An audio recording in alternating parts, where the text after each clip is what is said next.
కాంగ్రెస్ ప్రభుత్వ వైఫల్యాలపై సమర శంఖం పూరించిన బీఆర్ఎస్ ఇవాళ సరూర్ నగర్ స్టేడియం వేదికగా యువ సంగ్రామ సదస్సు నిర్వహిస్తోంది. యువజన ఉద్యమ పోరాటాల కార్యాచరణను ప్రకటించేందుకు బీఆర్ఎస్ నాయకత్వం సిద్ధమైంది. బీఆర్ఎస్ వర్కింగ్ ప్రెసిడెంట్ కేటీఆర్ ముఖ్య అతిథిగా హాజరు కానున్నారు. యువతకిచ్చే భరోసాను కేటీఆర్ ప్రకటించే అవకాశం ఉంది. 3 రోజుల ముందు నుంచే సదస్సు కోసం బీఆర్ఎస్ సన్నాహాలు ప్రారంభించింది. చివరి వరకు పోలీసులు అనుమతి ఇవ్వకపోవడంతో ఆ పార్టీ నేతలు హైకోర్టును ఆశ్రయించారు. సభకు హైకోర్టు అనుమతి ఇవ్వడంతో షరతులతో కూడిన అనుమతి ఇచ్చినట్టుగా తెలుస్తోంది. హైకోర్టు శాంతి భద్రతలకు విఘాతం కలిగించొద్దని, విజయవాడ హైదరాబాద్ జాతీయ రహదారి దిగ్బంధం చేయొద్దని సూచించింది కోర్టు. ఇక యువ సంగ్రామ సభకు బీఆర్ఎస్ భారీ ఏర్పాట్లు చేపట్టింది. సుమారు 1,00,000 మంది వరకు హాజరవుతారని, ఎలాంటి ఇబ్బందులు తలెత్తకుండా ప్రణాళిక రూపొందించారు. ఇప్పటికే వివిధ జిల్లాల నుంచి యువత హైదరాబాద్ కు చేరుకున్నట్టుగా తెలుస్తోంది. స్టేడియం లోపల వెలుపల భారీ ఎల్ఈడీ స్క్రీన్లను ఏర్పాటు చేశారు. వేదికపై 50 మందికి కూర్చునేందుకు వీలుగా ఏర్పాట్లు చేశారు.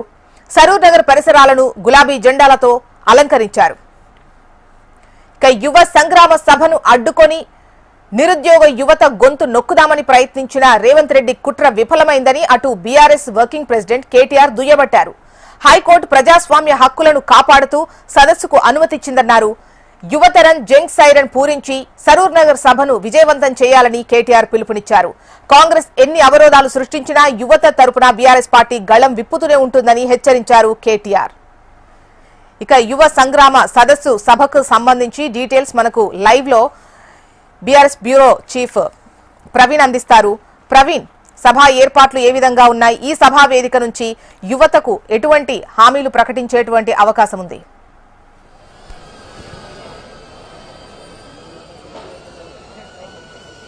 కాసేపట్లోనే కేటీఆర్ ఆ సభ వద్దకు కూడా చేరుకోబోతున్నారు. ఈ సభా వేదిక నుంచి కూడా యువ సంగ్రామ ఆ సదస్సు వేదిక నుంచి కూడా నిరుద్యోగులకు సంబంధించిన దానిపైన కూడా ఆ బీఆర్ఎస్ పార్టీ వర్కింగ్ ప్రెసిడెంట్ ఎలాంటి హామీలు ఇవ్వబోతున్నారనే దానిపైన కూడా ఆసక్తి అయితే రేపుతుంది. కాంగ్రెస్ ఎన్నికల మేనిఫెస్టోలో ఇచ్చిన ఆ ప్రకారం 2 లక్షల ఉద్యోగాలు అవుతున్నా వాటన్నిటిని కూడా ఇప్పటివరకే ఫుల్ఫిల్ చేయలేదు. 2 లక్షల ఉద్యోగాలకు సంబంధించినంతవరకు మాత్రం ఇప్పటివరకే కాంగ్రెస్ నిలబెట్టుకోలేదు. కాబట్టి ఈ సభా వేదిక నుంచి కూడా నిరుద్యోగుల పక్షాన కూడా ఆ బీఆర్ఎస్ పార్టీ పూర్తి స్థాయిలో ఒక క్లారిటీ ఇవ్వాలని చెప్పేసి కూడా ఇప్పటివరకే ఆ నిర్ణయం తీసుకున్నట్టు సమాచారం. అందులో భాగంగానే కాసేపట్లోనే ఆ BRS party working president KTR ఇక్కడికి రాబోతున్నారు. దానికి సంబంధించి కూడా నిరుద్యోగులకు ఆ స్టేజ్ పైన మాత్రమే నిరుద్యోగులకు కూర్చోవాలి. బీఆర్ఎస్ పార్టీకి సంబంధించిన నేతలు ఎవరు కూడా స్టేజ్ పైన కూర్చోవద్దు, నిరుద్యోగులతో కూడా మాట్లాడించాలని చెప్పేసి కూడా బీఆర్ఎస్ పార్టీ ఇప్పటివరకే నిర్ణయం తీసుకుంది. స్టేజ్ పైన ఆ నిరుద్యోగులకు సంబంధించిన మాత్రం ఏ విధంగా వాళ్ళు ప్రసంగాలు ఉండబోతున్నాయనే దానిపై కూడా ఇప్పటివరకే ఆసక్తి అయితే రేపుతున్న సిచ్యువేషన్ అయితే కనిపిస్తుంది. నిరుద్యోగులకు సంబంధించిన దానిపై కూడా మనతో మాట్లాడడానికి ఆ బీఆర్ఎస్ పార్టీ ఇబ్రహీంపట్నం యువ నాయకులు ఉన్నారు. అని ఇప్పటివరకు నిరుద్యోగులకు సంబంధించిన సభ ఏర్పాటు చేశారు. సభ వేదిక నుంచి కూడా కేటీఆర్ ఆ ప్రసంగం మీద అందరూ ఆసక్తిగా చూస్తున్నారు.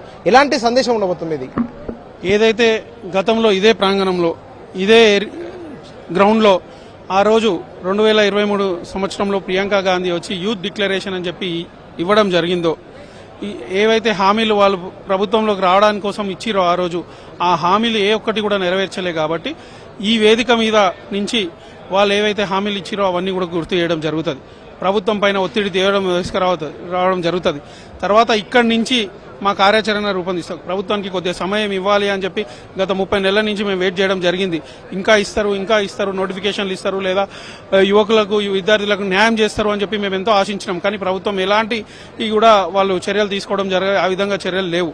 కాబట్టి ఎట్టి పరిస్థితుల్లో ఈ ప్రభుత్వాన్ని ప్రజల్లో ఎండగట్టాలని చెప్పి ఈ రోజు ఈ వేదిక మీద నుంచి కేటీఆర్ గారు రాష్ట్ర వ్యాప్తంగా ఉన్న నిరుద్యోగ యువతకు కానీ విద్యార్థులకు కానీ అందరికీ కూడా పెద్ద ఎత్తున ఒక సందేశం ఇవ్వబోతున్నారు. ఆ సందేశం ద్వారా రేపటి నుంచి కింది స్థాయిలో, గ్రామ స్థాయిలో కానీ, మండల స్థాయిలో కానీ, నియోజకవర్గ స్థాయిలో పెద్ద ఎత్తున ఈ కార్యక్రమాలన్నీ కూడా యువకులకు విద్యార్థులకు చేరవేసే విధంగా మేము కింది స్థాయిలో తీసుకెళ్లి ప్రభుత్వాన్ని ప్రజల్లోనే ఎండగడతాం.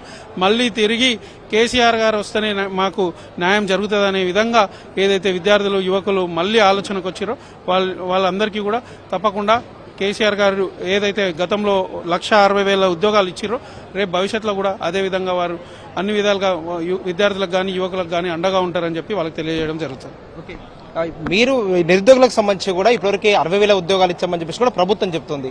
దాన్ని ఏ విధంగా చూడాలి? అంటే 2 లక్షల ఉద్యోగాలకు సంబంధించిన దానిలో 60,000 ఇప్పటివరకు ఫుల్ఫిల్ చేశాము. ఇదే వేదికగా వారు ప్రియాంక గాంధీని తీసుకొచ్చి మే 8వ తారీఖు 2023లో సంవత్సరం లోపు 2 లక్షల ఉద్యోగాలు ఇస్తానమాట వాస్తవం. తర్వాత వీళ్ళు ఈ 31 నెలలు ఇచ్చినటువంటి ఉద్యోగాలు ఏంటి అంటే కేవలం ప్రభుత్వం ఏర్పడ్డాక వాళ్ళు ఫైనాన్షియల్ ఆర్థిక శాఖ నుంచి అప్రూవల్ తీసుకుని ఇచ్చినటువంటి ఉద్యోగాలు ఏంటంటే 16,900 ఉద్యోగాలు మాత్రమే. గత ప్రభుత్వం బీఆర్ఎస్ పార్టీ అధికారంలో ఉన్నప్పుడు వారు ఇచ్చినటువంటి నోటిఫికేషన్ కావచ్చు, వారు పెట్టిన ఎగ్జామ్స్ కు వీళ్ళ ప్రభుత్వం వచ్చినాక ఆర్డర్లు ఇచ్చి మేమే ఉద్యోగాలు ఇచ్చిన 60,000 పైన అని చెప్పి వీళ్ళు చెప్పుకుంటారు. ఎలా గత ప్రభుత్వం ఇచ్చినటువంటి ఉద్యోగాలు మీరు ఎట్లా ఇస్తారు? మీరు మీ ప్రభుత్వం వచ్చినాక ఫైనాన్షియల్ అప్రూవల్ తీసుకొచ్చి ఇచ్చిన ఉద్యోగాలు కేవలం 16,900 ఉద్యోగాలు మాత్రమే. ఇలా లెక్కలు చెప్తున్నా మీరే కదా. డిప్యూటీ సీఎం గారు బట్టి విక్రమార్క గారు స్పీకర్ గారు కూడా లెటర్ కూడా సమర్పించడం కూడా జరిగింది. కాబట్టి మీరు ఇస్తున్నటువంటి 2 లక్షల ఉద్యోగాల పైన కావచ్చు, అదే విధంగా ఇదే వేదికగా నిరుద్యోగ భృతి అని చెప్పారు. ప్రతి నిరుద్యోగికి 4,000 రూపాయలు నిరుద్యోగ భృతి ఇస్తున్నారు. ఈ రాష్ట్రంలో 31 నెలలుగా ఒక్క నిరుద్యోగికైనా 4,000 రూపాయల నిరుద్యోగ భృతి ఇచ్చినా మేము అడుగుతున్నాం. అదే విధంగా జాబ్ క్యాలెండర్ వేస్తామని చెప్పారు. జాబ్ లెస్ క్యాలెండర్ గా ప్రకటించి జాబ్ క్యాలెండర్ అంటే ఏ విధంగా ఉండాలి, ఏ డిపార్ట్మెంట్ లో ఎన్ని ఖాళీలు ఉన్నాయి, ఆ ఖాళీలను ఏ విధంగా ఏ డేట్ల ద్వారా ఫిలప్ చేస్తామని జాబ్ క్యాలెండర్ వేయాలి. కాబట్టి వాటి అన్నింటినీ కూడా ప్రశ్నించడానికి బీఆర్ఎస్ పార్టీ యువజన విభాగం యూత్ విభాగం ఆధ్వర్యంలో ఈ రోజు ఈ సరూనగర్ వేదికగా నిరుద్యోగులకు అండగా ఖచ్చితంగా వాళ్ళు వేస్తున్నటువంటి పోస్టులు అన్నింటికి ఇలా మా BRS party working president KTR గారు రావడం జరుగుతుంది. వాటి ద్వారా దిశానిర్దేశం కూడా చేయడం జరుగుతుంది. బీఆర్ఎస్ పార్టీ యువకులను రెచ్చగొడుతుంది, నిరుద్యోగులను రెచ్చగొట్టి కాలయాపన చేస్తుంది అనేది కూడా కాంగ్రెస్ ఆరోపణ. బీఆర్ఎస్ పార్టీ యువకులను రెచ్చగొడుతుంది, నిరుద్యోగులను రెచ్చగొడుతుంది అనే ముందు ఇదే వేదికగా గతంలో ప్రతిపక్షంలో ఉన్న కాంగ్రెస్ పార్టీ ఈ 2023 మే 8 నాడు పీసీసీ అధ్యక్షుడు ఉన్న రేవంత్ రెడ్డి, అదేవిధంగా వాళ్ళ అగ్రనాయకురాలైన ప్రియాంక గాంధీని తీసుకొచ్చి ఈ వేదిక ద్వారా ఏమని చెప్పాడు? కేసీఆర్ ఉద్యోగం పోతే మీకు ఉద్యోగాలు వస్తాయని చెప్పిండు. కేసీఆర్ ఒక్క ఉద్యోగం నింపలేడు అన్నాడు. వాళ్ళ కుటుంబంలో 4 ఉద్యోగాలు వచ్చినాయని రెచ్చగొట్టే విధంగా మాట్లాడింది రేవంత్ రెడ్డి. ఆ మాయ మాటలకు, ఆ మోసపూరితమైన మాటలకు అట్రాక్ట్ అయ్యి నిరుద్యోగులందరూ కూడా మాకు కాంగ్రెస్ పార్టీ వస్తే ఏదో న్యాయం జరుగుతుందని చెప్పి ఆశపడి ఈ రోజు మోసపోతున్నారు.